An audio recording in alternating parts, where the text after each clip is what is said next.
दोस्तों नमस्ते। आज हम लोग NCERT की क्लास 8 की इंग्लिश की बुक हनी ड्यू के यूनिट 2 की पोएम ज्योग्राफी लेसन पढ़ने जा रहे हैं। ये कविता प्रसिद्ध कवि जुल्फ़िकार घोष द्वारा लिखी गई है, जो कि पाकिस्तानी मूल के एक अमेरिकी लेखक हैं।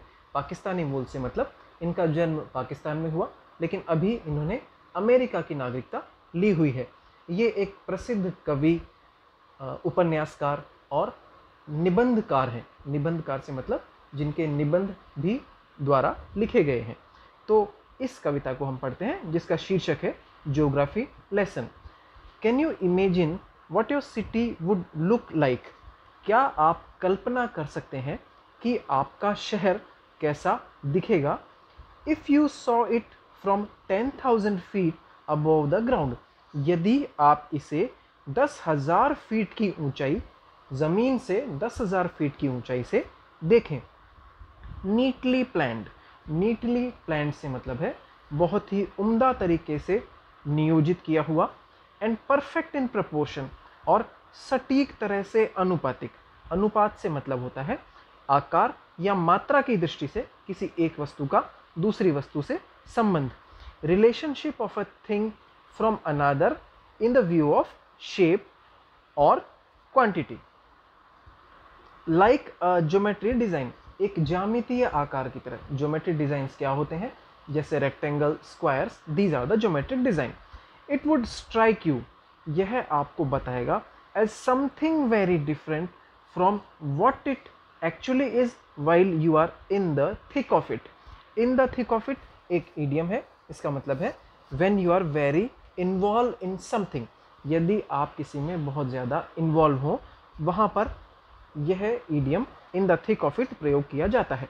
तो इस सेंटेंस का अर्थ कुछ इस तरह से बना। तो यह आपको बताता है, क्या बताता है कि जब आप शहर के मध्य में रहते हैं और आप ऊपर की ओर जाते हैं, तो यह इससे कुछ अलग होता है। Here is a poet's description of just such a view of the city. यहाँ पर एक कवि का वर्णन है शहर के व्यू के बारे में।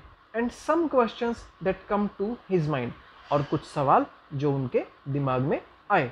When the jet sprang into the sky, जब जेट या विमान sprang into प्रकट होता है या आता है, sky आसमान में, it was clear, यह साफ हो जाता है, why the city had developed the way it had, शहर जो इस तरह से विकसित हुआ है वह क्यों है। Seeing it scaled 6 inches to the mile, इसको 1 माइल को 6 इंच के रूप में देखते हुए, कहने का मतलब 1 माइल की जो दूरी है वह ऊंचाई से 6 इंच के बराबर देखकर there seemed an inevitability, inevitability से मतलब जिसे अवॉइड नहीं किया जा सके, जिसे रोका नहीं जा सके। तो ऐसा लगता है कि यह अनिवार्य था। About what on ground had looked haphazard, unplanned and without style, जो भी धरती पर haphazard यानी अस्त व्यस्त लग रहा था, unplanned अनियोजित था, and without style और बेतरतीब या बेढंग से था। When the jet sprang into the sky, जब जेट आसमान में आता है।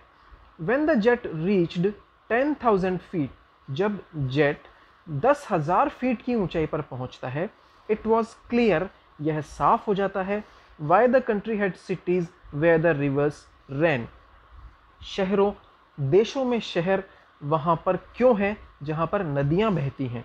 and why the valleys were populated, और घाटियाँ populated यानी वहाँ पर जनसंख्या ज़्यादा क्यों है।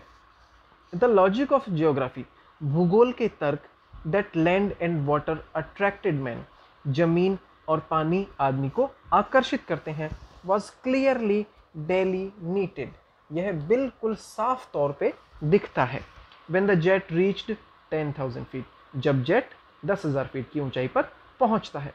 when the jet rose 6 miles high, और जब जेट 6 मील ऊंचा और पहुंचता है, it was clear, यह साफ हो जाता है, the earth was round, पृथ्वी गोल है, and that it had more sea than land, और यह भी कि यहाँ पर जमीन की तुलना में पानी या समुद्र ज़्यादा है। But it was difficult to understand, लेकिन यह समझना कठिन है that the man on the earth, की पृथ्वी पर मनुष्य found causes to hate each other, कारण ढूंढ लेते हैं एक दूसरे से घृणा करने का, to build walls across cities, शहरों के बीच में दीवार बनाने का, एंड टू किल, और मारने का, हत्या करने का। From that height it was not clear why, इतनी ऊंचाई से यह साफ नहीं हो पाता क्यों। जुल्फिकार घोष इस कविता के लेखक। इस तरह से यह कविता वर्ड टू वर्ड हमने एक्सप्लेन करने की कोशिश की। आपको यह वीडियो कैसा लगा? अगर अच्छा लगे तो कृपया इसे लाइक और शेयर ज़रूर करें और चैनल को सब्सक्राइब ज़रूर करें। वीडियो देखने के लिए आपका बहुत बहुत धन्यवाद।